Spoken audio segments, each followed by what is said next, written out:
টক ঝাল মিষ্টি আমের ঝুড়ো আচার বানানো খুব সহজ। ইনস্ট্যান্টলি এই আচার রেডি হয়ে যায়, খেতেও দারুণ লাগে। কাঁচা আম নিয়ে আসতে হবে, একটু শক্ত শক্ত আম হলে ভালো হবে।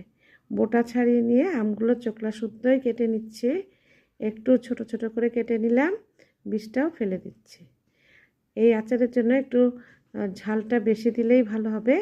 আমি একটু কমই ঝাল দিলাম, আমাদের বাড়িতে ঝালটা একটু কম খায়। আমগুলোকে আমি এভাবে ছোট ছোট করে কেটে মিক্সার মেশিনে একবার ঘুরিয়ে নিলেই এই আমগুলো ঝুরো ঝুরো হয়ে যাবে। শিলপাটাতে থেতো করে নিলেও হয়ে যাবে, খুব বেশি মিহি পেস্ট করব না। এইভাবে গুঁড়ো গুঁড়ো করে নিলাম। এবার নুন হলুদ মাখিয়ে নিচ্ছি, ফ্যানের নিচে 20 মিনিটের মতন দিয়ে নিলাম, এতে জলগুলো অল্প শুকিয়ে গেল। মশলা রেডি করছি, জিরা ধনিয়া মৌরি সব 2 চামচ করে, আর সাদা সর্ষে আর হলুদ সর্ষে 1 চামচ, আর মেথি ও কালো জিরে 1/2 চামচের মতন করে।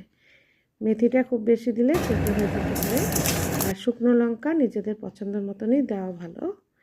মশলাগুলো একটু ঠান্ডা করে নিলাম, এবার মিক্সিতে গুঁড়ো করতে দিলাম।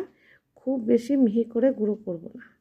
তেল একটু বেশি দিলাম, গরম হতে 5 ফোড়ন দিয়ে দিলাম। এবার আমটা দিয়ে নিচ্ছি, আমটা নাড়াচাড়া করে নিচ্ছি। একটু একটু করে আমের আচারের জন্য কালারটা চেঞ্জ হয়ে যাচ্ছে।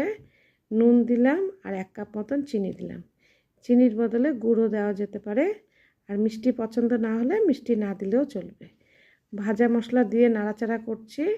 শুকনো কাশ্মীরি লঙ্কার গুঁড়ো 2 চামচ দিয়ে নিলাম, 1 চামচ মতন ভিনিগার দিলাম, এতে আমের আচারটা অনেক দিন ভালো থাকবে। আর একটু তেল দিলাম, গরম তেল। আচার প্রায় রেডি। এই আচার রুটি পরোটা ভাত পুরি সব কিছুর সঙ্গে খুব ভালো জমে যায়। আমি তো এমনিই খেতে ভালোবাসি। এই আচারের জন্য আরেকটু জোয়ান হাতে ডলে দিয়ে দিলাম। আচারটা প্রায় রেডি হয়ে গেছে।